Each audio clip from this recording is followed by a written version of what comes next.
Hello and welcome to another virtual presentation by the North Carolina Maritime Museum. I'm Museum Curator Benjamin Wunderly, and I will be presenting on the ghost ship Carroll A. Deering, one of the most mysterious stories of our maritime history.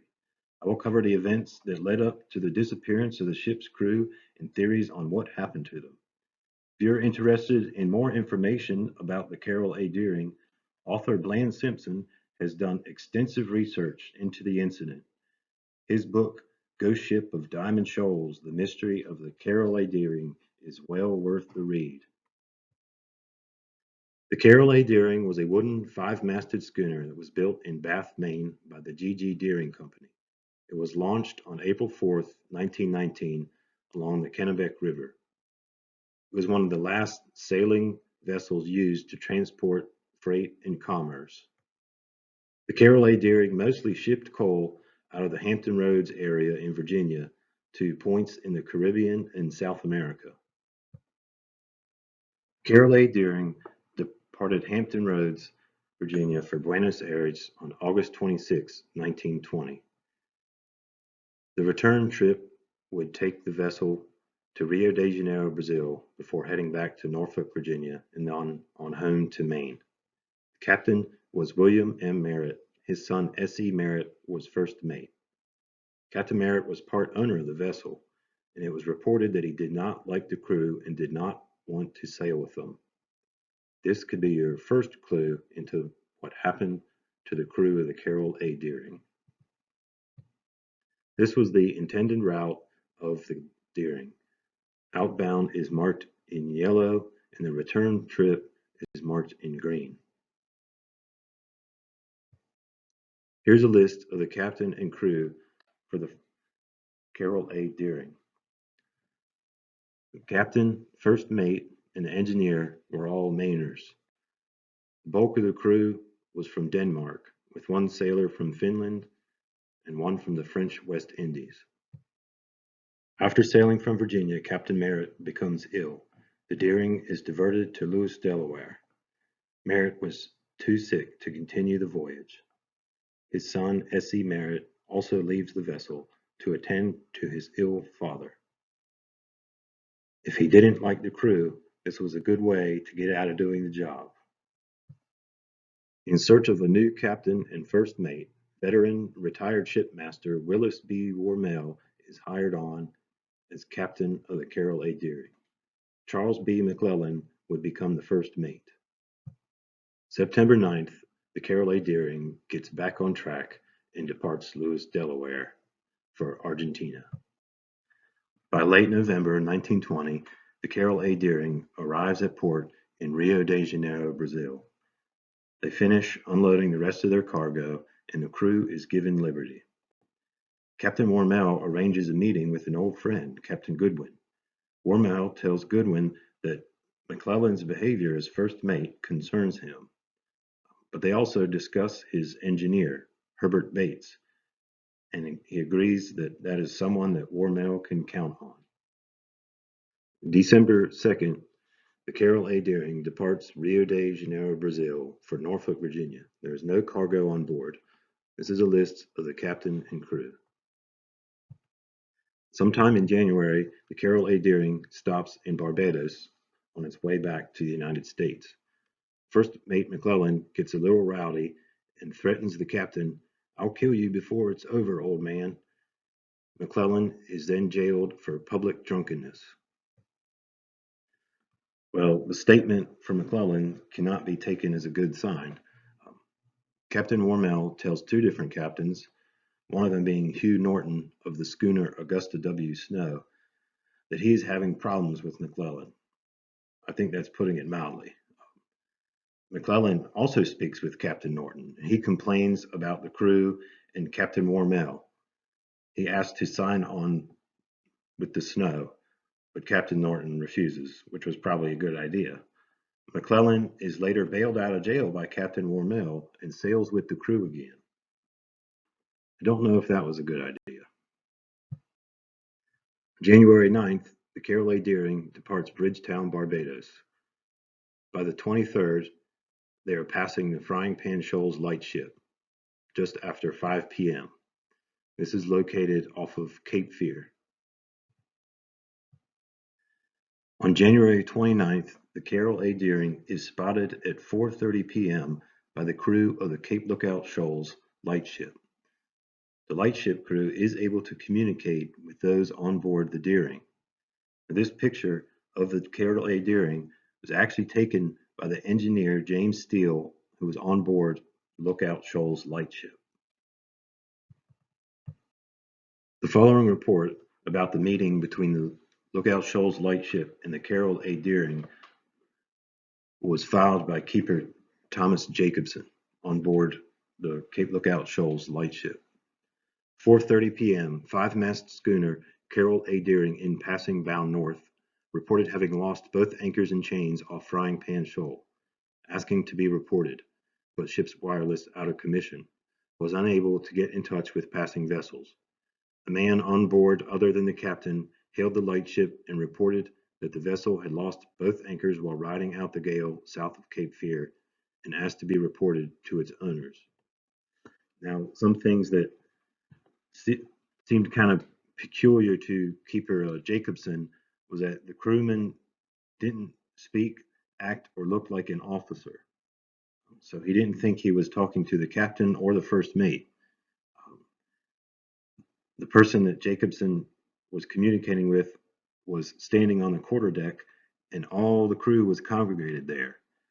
This would not been a typical fashion for the crew to be hanging out where typically just the captain would be.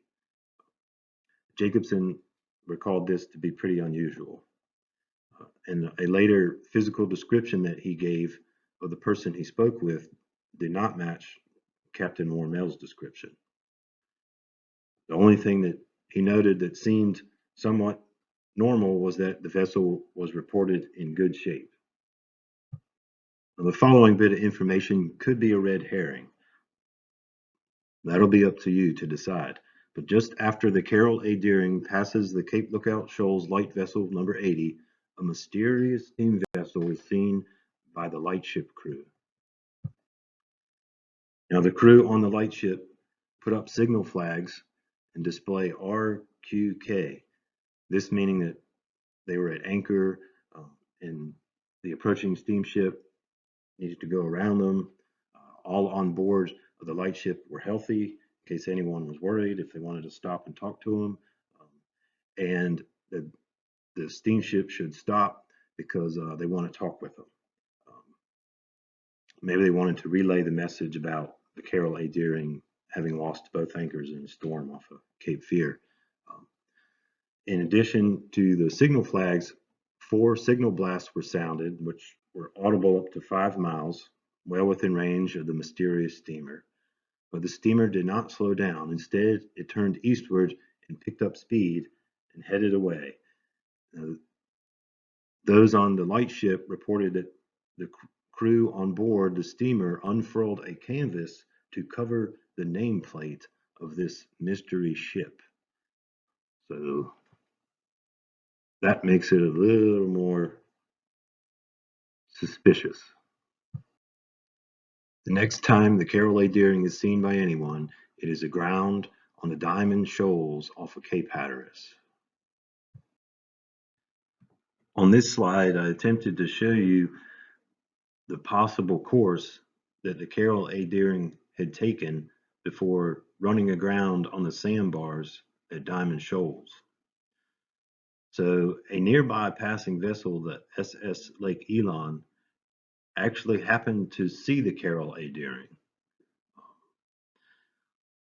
The lines depict the potential direction that both vessels were going. The SS Lake Elon headed in a northeast direction to make it around Diamond Shoals, and the Carroll A. Deering headed in a north-northwest direction directly towards Cape Hatteras. The following is the report from the Captain Henry Johnson of the SS Lake Elon, the vessel that saw the Carroll A. Deering before it ran aground. Captain Henry stated, In connection with the stranding of the American schooner Carroll A. Deering on North Carolina coast, January 31st, 1921, I can report that while bound from Seguia La Grande, Cuba, toward Baltimore on January 30th, 1921, at about 3:30 p.m., we sighted a five-masted schooner about 2 points on our starboard bow. The wind was southwest moderate, and she had all sails set and steering about north-northwest, making about 7 miles. We passed her about 5:45 p.m., about 1/2 mile off our port side. We were then about 25 miles southwest true from the Diamond Shoals light vessel. From the description of the Deering, we think that this schooner was her, but we could not read her name. There was nothing irregular to be seen on board this vessel, but she was steering a peculiar course. She appeared to be steering for Cape Hatteras. We sighted Diamond Shoals light vessel about 7 p.m. and passed it at 8:32 p.m. The lookout on the schooner should have sighted Cape Hatteras light, also the lightship at Diamond Shoals, a little later than we did, in plenty of time to avoid going on shore, as the weather was clear and cloudy with good visibility. There was a couple of more ships in the vicinity steering a course parallel with us, which should have convinced the captain of the schooner that he was steering a wrong course. On this chart, I've marked the location of the Diamond Shoals lightship that was anchored off of the outer Diamond Shoals in order to warn ships of the dangerous shallow waters. I also marked the location of the Cape Hatteras lighthouse, which you can see near Cape Hatteras Point. This is what the Diamond Shoals lightship would have looked like. This was Diamond Shoal 72, and it was stationed off of Cape Hatteras and the Diamond Shoals at the time that the Carroll A. Deering went by. And of course, the Cape Hatteras lighthouse at Buxton on Hatteras Island. So the captain of the SS Elon said for sure captain of the Deering should have seen this. On January 31st, 1921, at 6:30 in the morning, surfman C.P. Brady A. Gray was on lookout at the U.S. Coast Guard station Cape Hatteras. He spotted a five-masted schooner with all sails set that had run aground on the Diamond Shoals. Two powered surf boats under oar power as well carried surfmen from the Big Kinnikee, Cape Hatteras, Creeds Hill, and Hatteras Inlet Coast Guard stations. They launched into the surf, but they could only get about a quarter mile from this stranded vessel. The waves were too big, and they were crashing on the shoals. Keeper J.C. Gaskell of Coast Guard Station Creeds Hill noted that the vessel had been stripped of all lifeboats, and there was no sign of life on board. The crew apparently left in their own boats, and a ladder was hanging over the side. On February 1st, the U.S. Revenue Cutter Seminole, dispatched from Wilmington, arrives in the afternoon. The next day, the Seminole attempts to get aside the Deering, but the seas are still too rough. On February 4th, the U.S. Revenue Cutter Manning, pictured here, and the wrecker tug Rescue get in as close as possible to the grounded vessel that is now finally identified as the Carroll A. Deering. The captain and the crew from the tug Rescue reach the Deering in their ship's yawl. They board the schooner on the port bow in relatively calm conditions. They note, just as Keeper Gaskell reported, that the ladder was over the side of the vessel. The motor lifeboat and the dory were not found.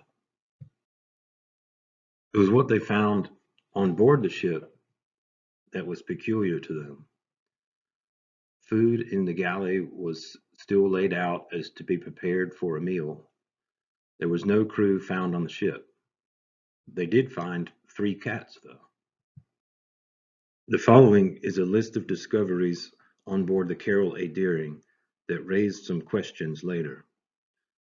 There was no sign of personal belongings. The ship's navigational equipment and logs were missing.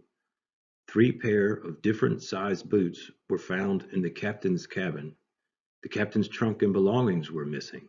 The spare bed in the captain's quarters appeared to have been slept in. The handwriting on the ship's map appeared to have changed on the 23rd of January. Red lights had been run up the mast as a signal for a ship out of control. The steering gear was disabled and charts were scattered about the master's quarters. Those findings raise so many questions, but the main question is, what happened to the crew? Where did they go? If they left in the ship's boats, why didn't they come ashore? What happened to the captain? Why did the handwriting change on the navigational charts after January 23rd? The news about a stranded schooner with a missing crew traveled through the small towns on Hatteras Island. Local resident Christopher Gray reported finding a message along the beach in Buxton. Deering captured by oil-burning boat, something like chaser, taking off everything, handcuffing crew hiding all over ship, no chance to make escape, finder, please notify headquarters of Deering. This later proved to be a hoax. Christopher Gray was trying to impress folks in the life-saving service and was hoping to get a job as a surfman at one of the stations. An ensuing investigation did turn up some possible leads, though. On March 20th of that year, a man named Carroll A. McClellan emerged within a month after the Deering dereliction. This name was awfully close to a Charles McClellan. Carroll was issued an able-bodied seaman certificate by the local board of steamboat inspectors in Portland, Oregon. The Department of Justice followed this up with an inquiry into the man's address and movements. In response, the collector of customs discovered that this one Carroll McClellan was an untraceable person who had emerged briefly in Portland, gave false information, and was never heard from again.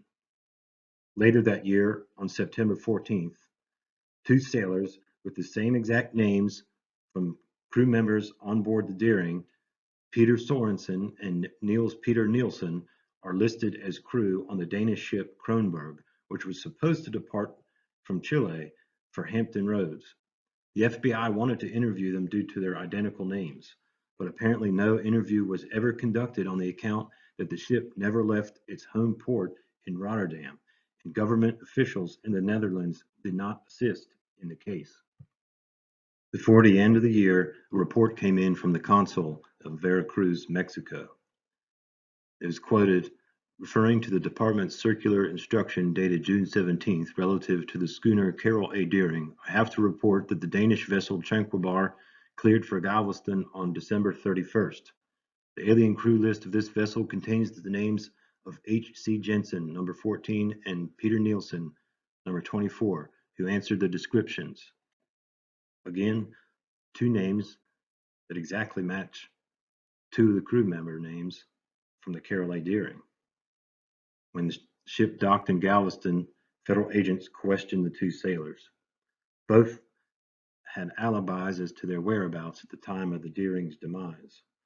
Information requested from Denmark to validate their stories was never received, and the two vanished, just like all the others. The official investigation into the Carroll A. Deering was closed in late 1922, with no conclusive findings related to the crew. We may never know what happened to the crew of the Carroll A. Deering, but we do know what happened to the five-masted schooner itself. The wreck of the Carroll A. Deering was considered a navigational hazard. In March of that year, it was towed by the revenue cutter Seminole out to deeper water and then dynamited. A section of the bow washed ashore on Ocracoke Island. A hurricane later washed it across the inlet to Hatteras Island, where parts were taken from the wreckage and put on display in the village. Pictured here are some artifacts from the Carroll A. Deering: the ship's capstan, a small flask, and the ship's bell. These are kept at the graveyard of the Atlantic Museum in Hatteras Village. Theories abound as to what happened to the crew of the Carroll A. Deering. Was it mutiny? Did McClellan convince his fellow sailors to do away with Captain Mormel? Was it piracy? Was the crew captured by Russian revolutionists and pressed to fight in a civil war? Were they rum runners, ditching a ship along the coast? Or was it just simply that their lifeboats were lost at sea? We'll never know the answer, but the story of the crew from the Carroll A. Deering will go down as one of the biggest mysteries of the graveyard of the Atlantic.